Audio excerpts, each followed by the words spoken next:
Why is it necessary to have a relationship with God?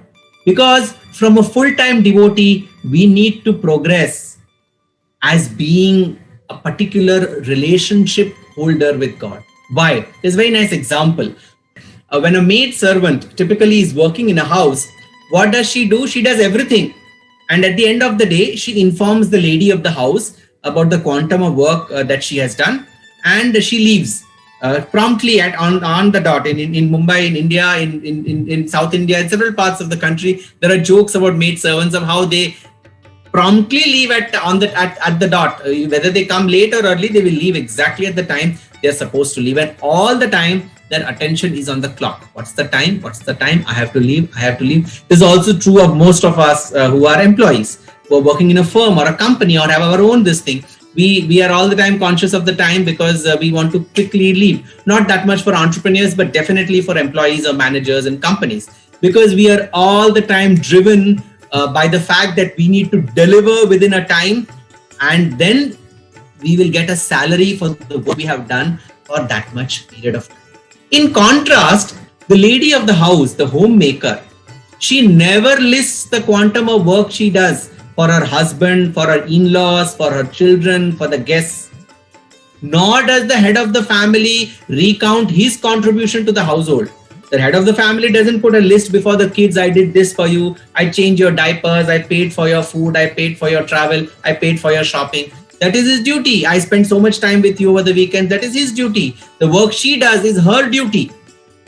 If we reflect, in fact, more than the husband, the wife who may be a full-time homemaker, it's a full-time 24/7, 7 days a week job.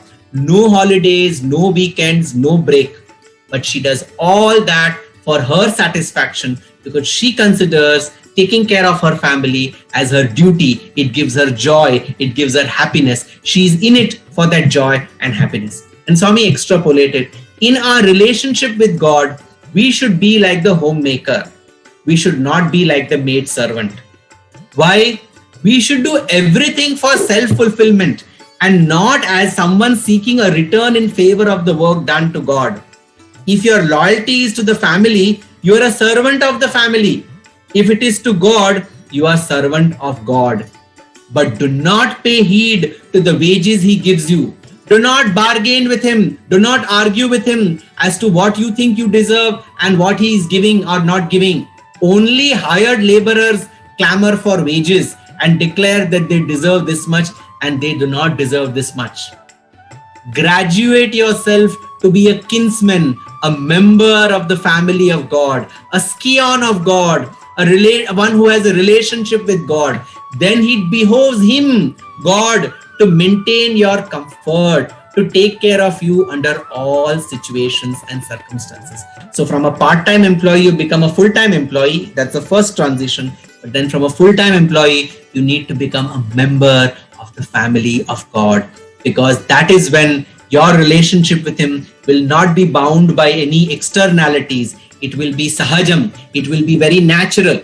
And that is why we need to extend our sense of belongingness, or what is called as mamakara, mine towards God. We say mine, my son, my father, my wife, my car, my home, for everything with relation to the world. But can we have that same kind of feeling towards God with the same intensity? All the examples of great devotees that have been shared in our scriptures are full of this relationship with God. Bhishma from the Mahabharata was a great Shanta Bhakta, a one who was in equanimity at all times, devotion with equanimity. His relationship with Krishna was like that of an elderly member of the family, equanimous in all situations, but supremely devoted.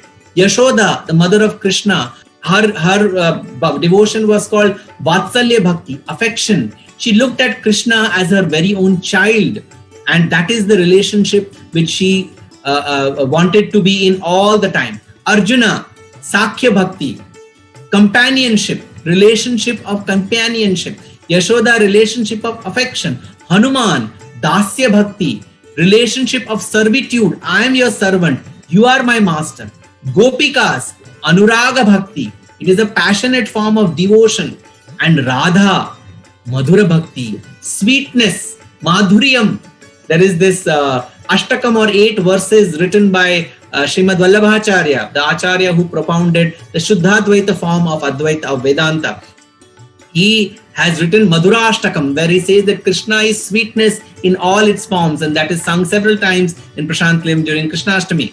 Radha's bhakti devotion is full of this sweetness. So these qualities of affection, of friendship, of servitude, of passion, of sweetness are all natural to human beings. We have all of this towards our worldly relationships, towards our properties, our belongingness. But when these get directed to God, when this friendship, when this servitude, when this passion, when this affection, when this sweetness gets diverted to God, the human emotion becomes supreme devotion. It's the same emotion, but the direction has been changed.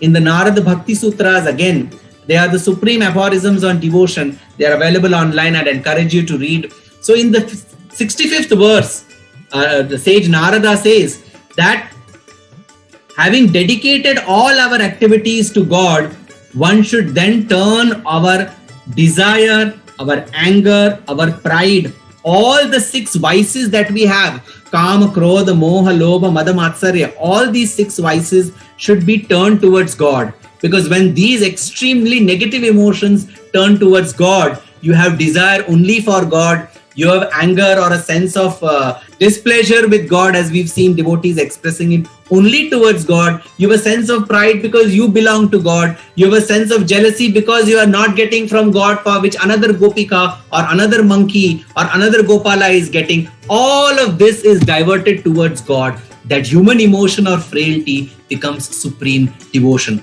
Ramakrishna Paramahamsa said that. He said you can experience supreme divinity in just 3 days.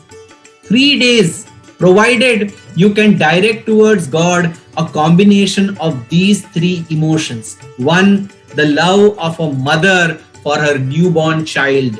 2nd, the love of a miser towards his hard-earned wealth. And 3rd, the love of a newly-wed couple for each other. If you can combine these human emotions and direct all of them towards God with the same intensity, in 3 days, you will experience supreme divinity. When your love is directed towards the world, it becomes raga or attachment. Any form of love for the worldly things will bind you to it. Relationships, property, wealth, position, power, all of this is a love towards each of these. What does it do? It binds us to that particular thing. And when we don't get that, it leads to sorrow. Sorrow leads to anger.